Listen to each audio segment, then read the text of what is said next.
We're going to talk about this for a second because I think this is important.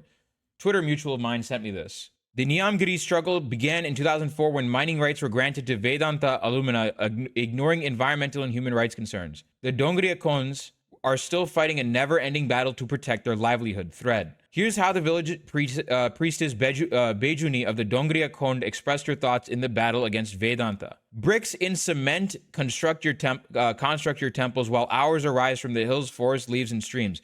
Should you disturb these elements, we shall perish alongside our deities. We revere these trees and rivers. No amount of money can compensate for this land. Lada Sikaka, again, I'm going to butcher these names, prominent leader of the tribal community and the primary voice of the Dongriya Khond people, has been arrested on multiple occasions by the police in efforts to disrupt the momentum of the Niyamgiri movement. Amidst the chatter that accuses us, chatter as in like chirping, that accuses us of obstructing progress, let it be known that Niyamgiri is a primordial concern. Our aspiration is to safeguard the verdant forest, meandering rivers, rustling trees, and the symphony of the birds. Yet we share an equitable yearning for education in our native tongue, accessible healthcare facilities, and governmental assistance in showcasing our arts and craft. The question remains, can they give us the development without destroying the forest? The Dongriya Khond tribe became a source of inspiration for many when they successfully won a battle against mining giant Vedanta Alumina. Vedanta Resources is a mining corporation established by Indian businessman Anil Agarwal. Presently, Anil Agarwal retains his role as chairman and holds a controlling stake of more than 50% of the company. The Dongriya Khond tribe was determined to protect their Niyamgiri hills and their self-sufficient way of life. Fiery speech of Lada Sikaka from 2010.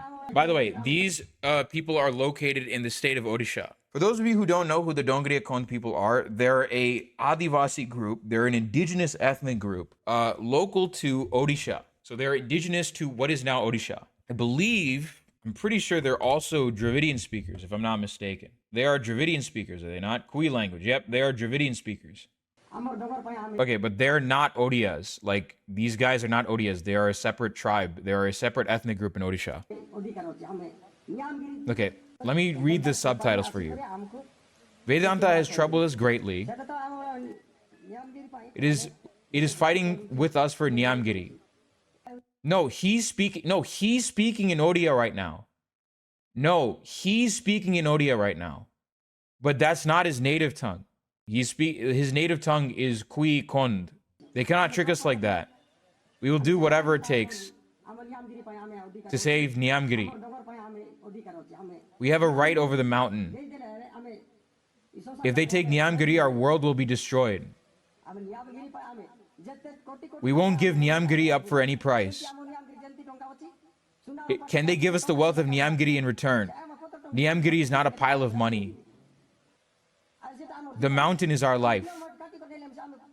We won't flinch if you take our flesh. We will not tolerate Niyamgiri being dug up. They have fought Niyamgiri from the government, but it doesn't belong to the government. It belongs to the tribals. Did the government or Vedanta make this mountain? Are they rulers of this country?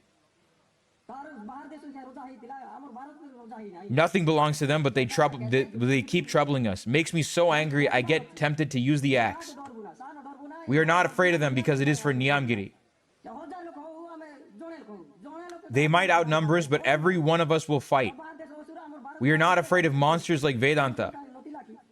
We have enough politicians here. Vedanta and the government are always troubling us. Every day we have to watch out for them. We have to be on our guards day and night. Can they give us 5 million rupees for every mango tree? Didn't they pay the price of so many trees? And they want us to displace us to some barren land. It seems like some mythological demon king has returned. I have this axe ready for them.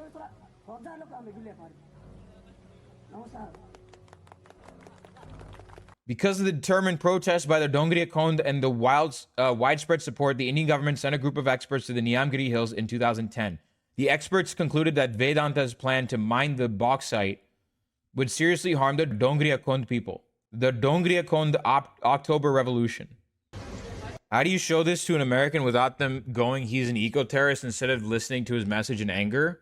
This is an indigenous tribe. It's their fucking land.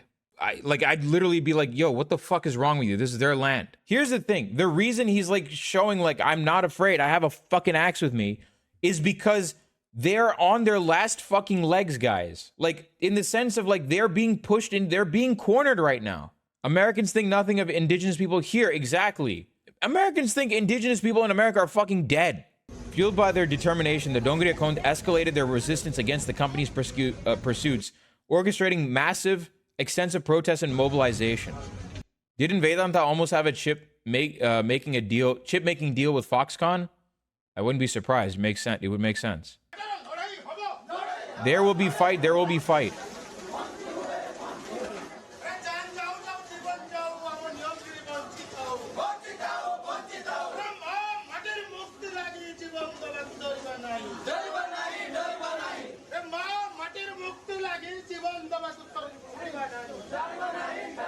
Also, the axe is symbolic. Yes, the Indian cops have fucking guns.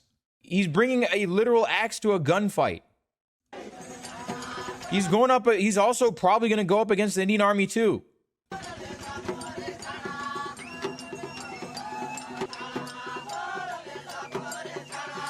Yeah, I'd love to be a part of that fucking celebration though.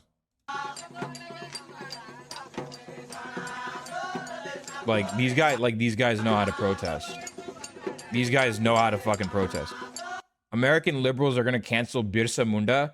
Cy Raider, you overestimate American liberals. American liberals have never heard of Birsa Munda. Talk about liberals for a fucking reason. Because I have no hope. Like, I mean, I'm not trying to target the liberals. If liberals want to come into my stream and be like, all right, oh wait, this is what fucking wild. And then they get like, they learn my perspective and they start agreeing with my perspective, then well and good. Yeah, lots of Indians have never heard of Birsa Munda. Like, what are you talking? Like, Cy Raider, Indians have never heard of Birsa Munda. What do you think Americans have heard of? Soon after, Environment Minister Jairam Ramesh halted the project. Months later, the Environment Ministry rejected Vedanta's refinery expansion plan. Woo! Woo! The company was reprimanded for flouting pollution rules and authorized expansion in 2010. Forest clearance was denied, and in July 2011, environment clearance was revoked by Jairam Ramesh. But the Odisha government appealed to the Supreme Court to lift the mining ban on Vedanta and permit the six-fold refinery expansion. As the Supreme Court's verdict was repeatedly delayed, Niyamgiri transformed into a battleground between Vedanta and the Dongria Kond. Fueled by their determination, the Dongria Kond escalated their resistance against the company's pursuits, orchestrating extensive protests and mobilizations. In a significant verdict upholding tribal rights in India, the Supreme Court made a historic ruling on April 18, 2013. It dismissed the appeal to lift the mining ban and declared the Dongria Kond would decide if they want to allow the mining project. Before they even got permission to mine, the company showed that they like to avoid following rules. They built a refinery in Lanjigarh and kept going with their plans, even though they were only allowed to do it if they didn't use forested areas. Upon the subsequent 3 months following the Supreme Court's decision, despite facing intense police presence and persistent intimidation from Vedanta, all 12 gram sabhas unanimously voted against the mining project. Disturbingly, their actions led to the annexation of the village forest, an essential lifeline of the people in the region. The refinery's impact was catastrophic, completely eradicating Kinari village and forcibly displacing numerous Maji Kond families. These families found themselves relegated to a place referred to as the rehab colony, a compound of concrete structures surrounded by barbed wire, reflecting Vedanta's disregard for the dignity and agency of these communities. They were allegations of the company even exploiting laborers for their own gain, while leaving the majority to subsist on meager handouts. The Dongria Kond villages attribute skin ailments, livestock illnesses, and agricultural losses to pollution stemming from the refinery. The primary waste output of this facility, a hazardous sludge known as red mud, dries into a fine dust under the sun's rays. Nature herself seems to mourn as plants look red, waterways flow like arteries, bearing the same red essence, and the very atmosphere adopts a vermilion tint. The people who remain, perhaps reflecting their connection to their land, wear a coat of the same vivid red dust and their lungs seem to embody the story of destruction. Regrettably, the toxic waste has also managed to infiltrate the waters of the Vamsadara River, further exacerbating the ecological damage. Can we get a link to this thread, please? Yes. A poem by Akila Naik. In our boiled food, fermented ragi porridge, they found pathogens, poison. In our belief in gods, they found superstition, backwardness. In our lush green forest, they found bauxite, resources. In our beautiful clean ether, they found the dumping ground for their red smoke. They didn't even consider us humans. They raised their nose, calling us wild insects, and called themselves the savior, the liberator, the messiah. Lingaraj Azad, an activist and Dalit, holds the position of advisor within the Niyamgiri Suraksha Samiti. The government has not forgotten its defeat by a tribal group. It wants to dominate the discourse of development in the region and muzzle local voices. At the Niyamgiri Hills, the Dongriya community assembled for their yearly festival. However, amidst persisting mining threats, these gatherings echo songs that highlight an increasing urgency to safeguard their land and community. Okay, I'm going to read the lyrics for you guys. We have made our nest in Niyamgiri. We are the children of Niyamgiri Hills. We will never leave Niyamgiri. We will not leave the streams. Niyamgiri is our mother as well as our father. We are like the birds of the jungle. Men from the Dongriya Kond Adivasi community singing and dancing in the Kui language in their annual Niyamgiri festival in February 2018. We have made our nest in Niyamgiri. We are the children of Niyamgiri. We will never leave Niyamgiri. Even if we have to sacrifice our life, we will never leave Niyamgiri. We will not leave our native land. We will never leave Niyamgiri. Even if we have to sacrifice our life. The Bejuni women priests from Dongriya Kond community and the annual Niyamgiri festival in February 2018. They are singing in the Kui language about Niyamgiri's contribution to human beings, how the mountain, their god, provides abundantly for people as well as animal and birds. They sing the Niyamgiri stands for the world as a whole. Indian government mining companies have a bad rep of treating the indigenous tribals. Imagine what a private company solely motivated by profit will do. Yeah, exactly. Again, this is another thing that doesn't get nearly enough coverage. The state government is trying to privatize Dongriya Kond land for corporate use through an ecotourism project at Arishakani village, Kurli Gram Panchayat, with a budget of 1 crore rupees. Very few Californians know how the U.S. Army and civilians genocided the indigenous people who were in the way, quote unquote, in the way of gold mines. Gold mine areas get tourist dollars here. The Weod people were nearly wiped out in the Bay Area because of the gold rush. Yes. Basically, what is happening here is Indian mining companies, government mining companies, and private mining corporations are literally committing genocide. They are committing genocide against indigenous people in India. Like, even though I'm not a Maoist supporter, I'm not a supporter of the Naxalites by any stretch of the measure, I understand where they're coming from. I understand where the Adivasis who joined the Naxalites are coming from. I understand it. Or maybe I don't fully understand it, but I can empathize where they're coming from. There are lots of things that piss me off about the way the Naxalites are covered within leftist communities, as though it's like they're the sole savior of the Adivasi people, as though Adivasi people, like, you'll have like Western Maoists simping for like the Naxalites and shit, even though they have like no attachment to like Odisha or Jharkhand or Telangana or Andhra. They have nothing to do with those regions. They are not even from the country, but they'll LARP as though they're like revolutionaries, and they'll say like, oh, solidarity and shit, right? But that all being said, all the LARPing put aside for a second, there's a reason that Adivasis join groups like the Naxalites. Like, people joining the Naxalites that are from these Adivasi communities, that are from these indigenous communities, they have a good reason for doing it. Because you have these mining corporations traditionally owned by the Indian government that want to basically mine indigenous land for development purposes, where you have indigenous people being displaced due to those mining corporations, and them literally getting poisoned from the toxic waste of the mining corporations, from the mining. Like it's understandable why people go to such extreme lengths. That the Naxalbari and the tribe, I had to explain to a cracker leftist who hates Mao, understandably, that the Naxalbari and the tribal leftist movement, armed movement who are coerced to leave their lands and cultures and autonomy. I've had to explain the real state of Naxalites, Maoists, even to non-Indian South Asians.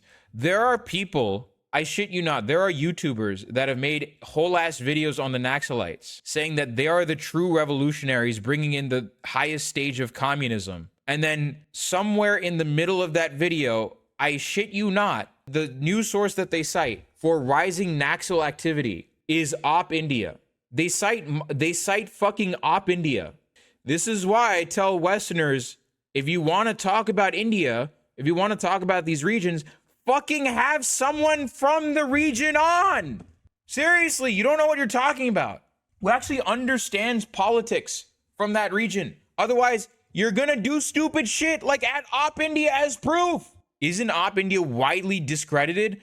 Op India is Breitbart on steroids. It is a literal fascist outlet, by the way, just for the record. Yeah, it's 1,000 times worse. It's like believing Fox News, it's like believing Newsmax or Breitbart about communists taking over America. The project has been handed over to the Forest Department. We know when the Forest Department takes over the land, we will not be free. There will be restrictions in the collection of forest produce. We have previously seen different projects being initiated with it, like a tribal market and a food processing unit, among others, but we only see buildings, no work has been done. Tribals are not our entertainment. Community protests against tourism project in Odisha's Niyamgiri. Dongria Kon leadership said that they do not want to part with their land for a government project which is looking to commercialize the region, paving way for corporate interests. By the way, this is exactly what the PRC is doing with the Uyghurs and other ethnic minorities. They are commercializing and they are doing tourism. They are turning ethnic minorities into tourist attractions. The same shit. On 6th August, the police lodged an FIR against 9 people, including Lada Sikaka and Drenju Krisika, Lingaraj Azad, British Kumar, and poet Lenin Kumar, who have been in solidarity with the movement. They have been charged under various sections of WAPA and that of IPC, of course. WAPA, for the Americans in the audience, is Patriot Act on steroids. They can arrest you if you are planning, quote unquote, unlawful activities. Meaning, if they don't like what you're doing, they can arrest you at any given moment. This is all in Hindi. Oh, wait. Occurrence of offense. These are the legal documents. These are the first information reports. Complainant informant Sumati Mohanty. Of course a fucking Mohanty. Of course a Mohanty filed this shit. God damn it. Oh, Lord. Mohanty's upper caste in Odisha. FIR page 3 and 4. Srimati Sumati Mohanty do hereby drew up the plain paper FIR at the spot in front of K. Singhpur PS on my own information to the effect that today on this day I received a credible information that around 200 people armed with lethal and deadly weapon have organized in the village of Pachsali under K. Singhpur PS to protest the police action against the police legal action against the LWE. So she was just literally uncomfortable by tribal people defending their fucking land. So she filed a fucking FIR. She filed a first information report because she saw tribal people defending their fucking land. And we're like, oh no, it's scary. Lati, by the way, is a fucking bamboo stick. Lati, they have bamboo sticks, guys. It's sticks. She saw a bunch of people with sticks and axes protesting police action on their native land and decided to be a fucking Karen about the whole situation and literally file a fucking first information report. Yes, to the Americans, to the American leftists in the audience. It's like saying the Israelis saying, hey, look at the Palestinians have rocks that so dangerous must occupy. Yes, that's literally what this is. This is an Odia fucking Karen. Bluestone, this is the whitest shit I've seen out of India.